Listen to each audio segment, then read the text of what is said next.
So I'm Hillary Jordan, and this is my website, hillary'selementsofhealth.com. This is my YouTube channel, Hillary Health Elements on YouTube, or you can just go to YouTube and type in Elements of Health and you'll get it. And I'm going to have my own meetup soon too, because I'm going to change locations, and that's kind of exciting, in Sacramento. EFT tapping is what we're here to talk about tonight, and EFT tapping was created by a bunch of psychologists and chiropractors, actually. When you really look at it, it wasn't just one person. It kept getting, played with and used and redone by various people. So that's kind of cool because in some ways, when no one claims it, then that means that we all get to do it. And we don't have to pretend like there's only one way of doing it. We're going to do our own way tonight. The sheet that you have here, I used to do EFT tapping, and I still do sometimes over the phone, with my friends in Fairfield, Iowa, which is a very small town where I did a lot of meditating. I'll explain that in a second if you want, but this is the technique we're using tonight. There are a lot of techniques if you YouTube EFT tapping, so there's a lot of different ways you can do it.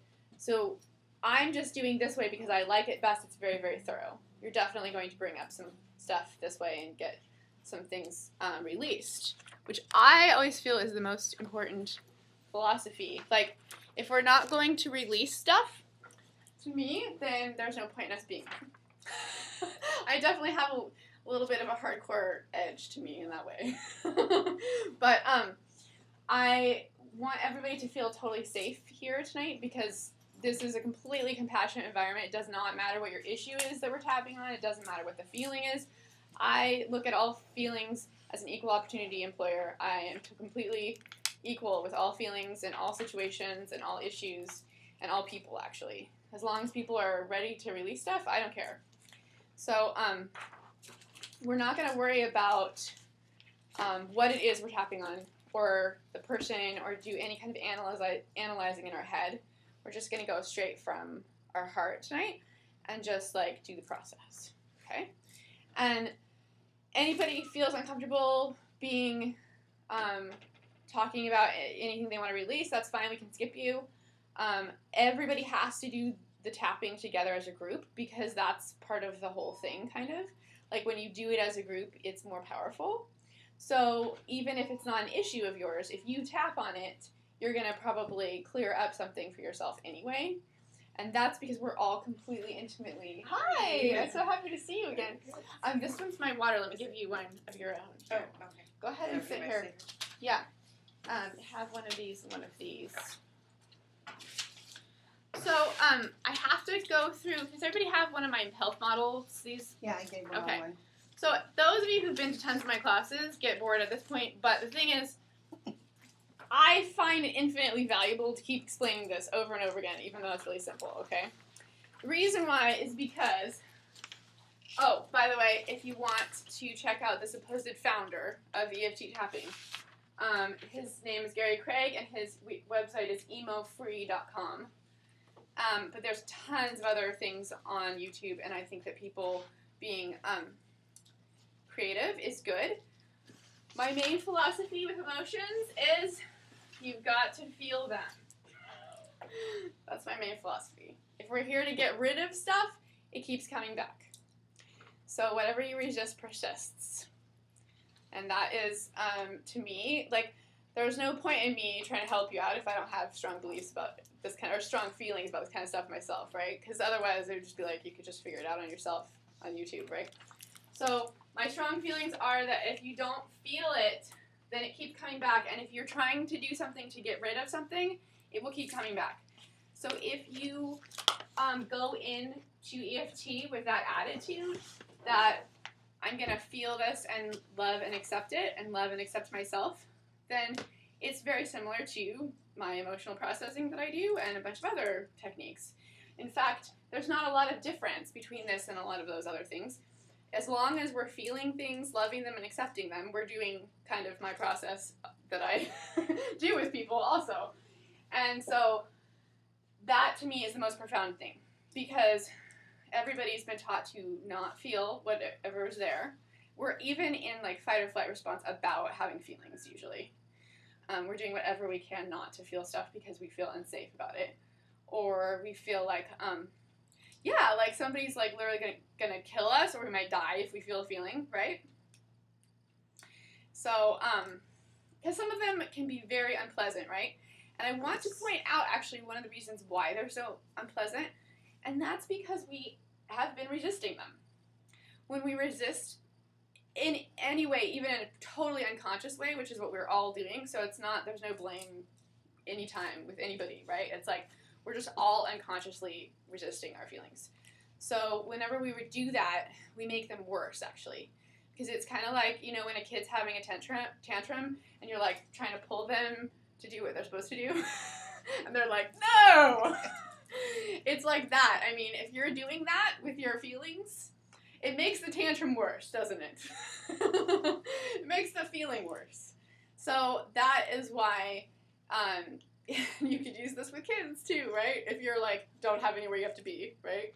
You could just go to the kid and be like, totally feel and accept whatever you're feeling right now. Honestly, I've never seen something dissolve tantrums as fast as that. Because I do work with a 1.5-year-old twice a week, so I do have to deal with that. So the thing is, you've got my website stuff. Let's talk about my health model, because I've been on a very, very long journey of learning a bunch of stuff, right? That at first glance could even seem kind of disconnected, but it all goes together, right? I turn on the heater, by the way, you guys, and if you're getting hot or anything, just tell me. But, so here's your soul, right? Here's your karma. Here's your mental body. Here's your emotional body. You all have one of these. Here's your energetic body. And here's your physical body. Okay? So no one has to believe anything that I say tonight. It's not a requirement. In fact, I'd rather you believe your own experiences. But my experience is that the inside of you affects the outside of you. So when you have a soul, let's say, even if you don't believe in past lives and stuff like that, you definitely, probably do believe that your childhood experiences affected your life today, right? And most of us could probably agree that all of the collective beliefs, experiences, and emotions that are around us are influencing us a little bit, at least, right? So there's the collective beliefs, there's the beliefs from our childhood, there's the beliefs from past lives, maybe, they go on and on and on forever, and my experience is they go on for lifetimes and lifetimes and lifetimes. And there's like anything else that, might have, most of the time, this stuff is not recent. Okay, what we're talking about right here, this is in your karma that I'm doing, but what this is actually your hardwired beliefs, like what you probably came into this life with, but what you believe on a deep level. And because you believe that stuff on a deep level, when you put an affirmation into your mental body right here, like, it's safe to be me, or whatever, right? Or, I'm healthy and wealthy, right? That's one of my favorite ones. Because I do like affirmations, actually, even though I talk about them a lot. When you have those affirmations or those good thoughts, or even like maybe on the surface of your mind today, you had some good thoughts about your life, right? That's awesome. Unfortunately, a lot of those thoughts are sometimes getting pulled down by all of this gunk in here because you don't truly believe on a deep level some of those affirmations and thoughts.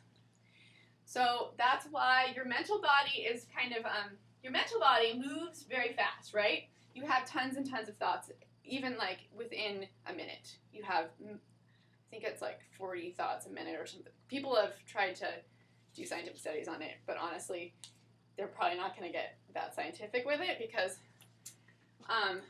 thought is an extremely fleeting thing which we have to tie to consciousness eventually, right? I forgot to talk about my education, but we'll go back to that.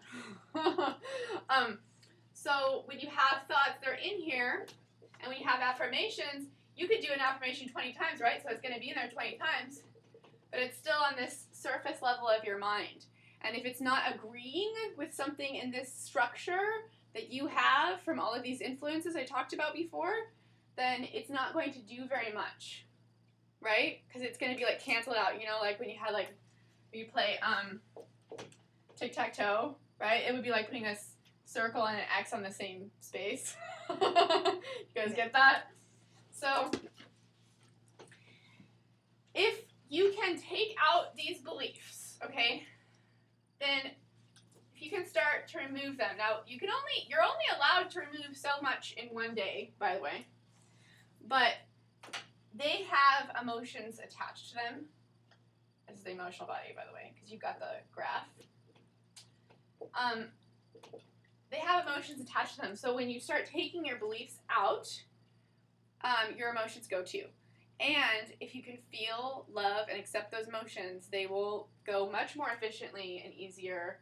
And what do you call it? Like when the police comes to a party and they break up the party and everybody just like goes quietly to their car. It's like that instead of, hell no, we're going to prison tonight, okay? That's what happens if you're resisting your feelings, is you're dealing with a lot more upset, okay?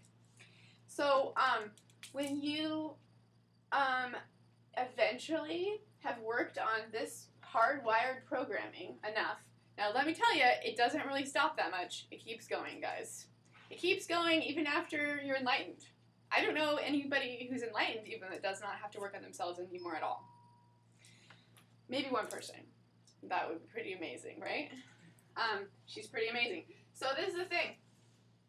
If you did not have any beliefs in your hardwiring karma here, and your like, what do you call that? Your your hardware as opposed to your software, right? Okay, more chairs.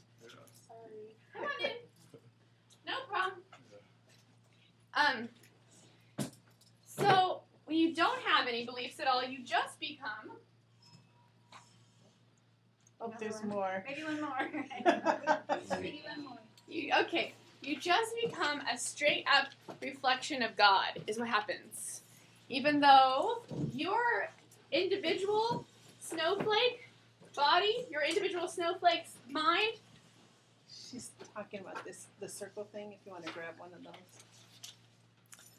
You just became popular. You want to come over here? This is the party place to be tonight. Is that your friend? Yeah. You want to, do you want to come over here? Yeah, get one of both of those, yeah. We can bring a chair. And actually, I've got one of these.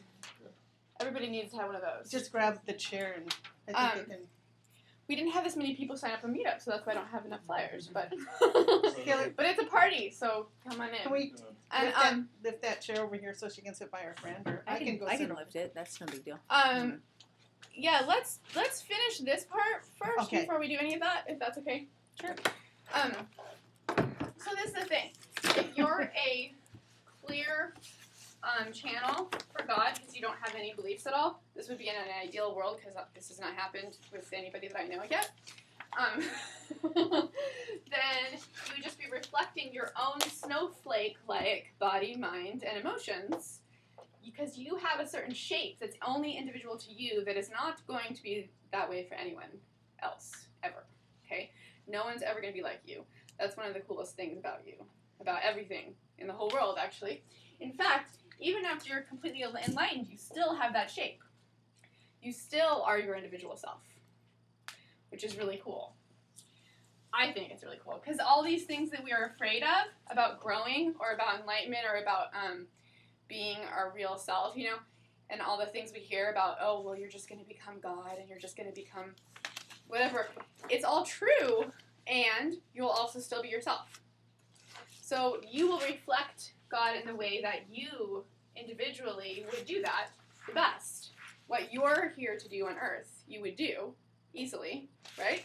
And what you are here to experience, you would experience easily. So that's why we're here tonight, is we're trying to get all this hardwiring, all this like hardware in our computer, right?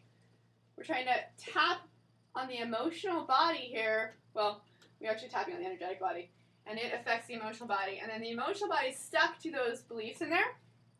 So we're trying to loosen up some of this and loosen up this whole emotional body that never gets any attention paid to it, actually. Like, when do we ever pay attention to our emotions? Usually in normal everyday life. Unfortunately, not very much. So, what we're doing tonight is we're loosening that stuff up so that it can just flow out of you and be released easily. And we're not doing it, we're not saying that we're going to get rid of it, because every experience you have in life, you were meant to have. So every feeling you have, you're meant to have.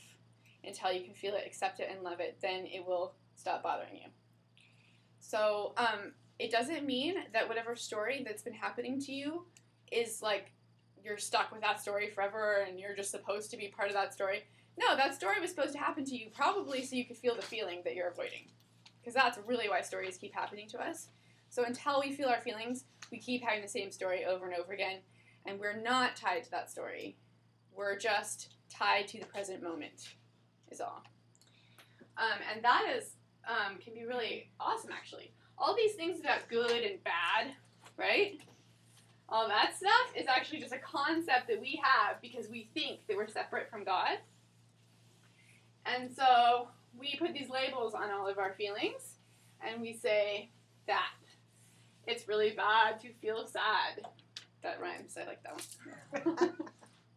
I get excited when there's a lot of people in the room because I get all your guys' energy. So this is the thing. If you have a feeling of fear, okay, when you completely feel, love, and accept that feeling, it is going to become a heightened awareness, alertness, and state of consciousness. In fact, you might even go to the next state of consciousness, whatever that is for you.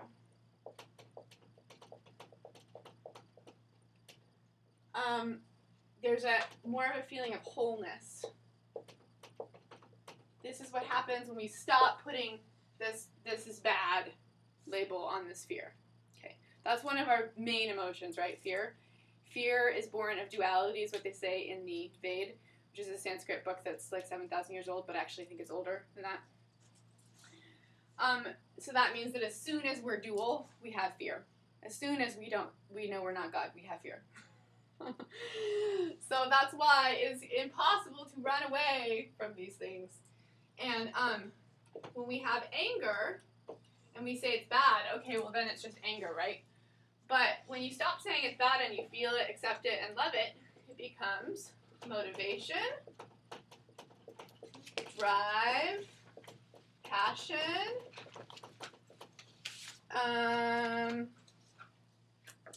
ambition, in a good way, right? How many people sometimes have trouble getting up the energy to go for what you want in your life? That's because you have some anger that needs to be felt and released. Because otherwise you'd be like, yeah, right? You'd be like really into something.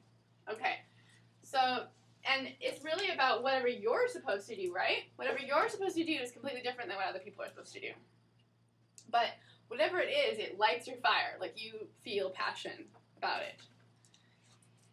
And sadness, these are the three main categories of emotion in Ayurveda, which is one of the systems I studied. And I didn't go over my background, so I'll do that again in a second. So sadness, when it is felt, loved, and accepted, becomes a self-love, nurturing ability to go with the flow, the flow of life, and to be centered. And all of these things are not exact that I'm saying, right? They're going to be slightly different for each person because you are your own snowflake. because of the snowflake that you are, your emotions are going to be a little bit different than everybody else's, even though we all have basically the same emotions. And the other major category of emotions is guilt and shame. And when those are, and by the way, this is an insidious one, because most people don't think they have guilt, and there's so much guilt, I can't even tell you how many people I work on guilt with. So, it's like so much, guys. Because, unfortunately, there were people in charge in the past and on the earth for a very long time that tried to make us feel guilty on purpose. It was a way of keeping everybody down. And if you don't believe me, watch the movie Thrive. That's a good movie to watch for like all the basic story stuff. If you want to get into the story of the earth, it's at thrivemovement.com.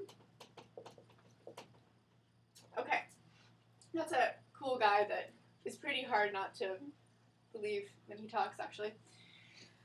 Foster Gamble. Okay, so guilt and shame. When you love them, accept them, and release them, once they become not resisted anymore, basically, they become a very nice, grounded,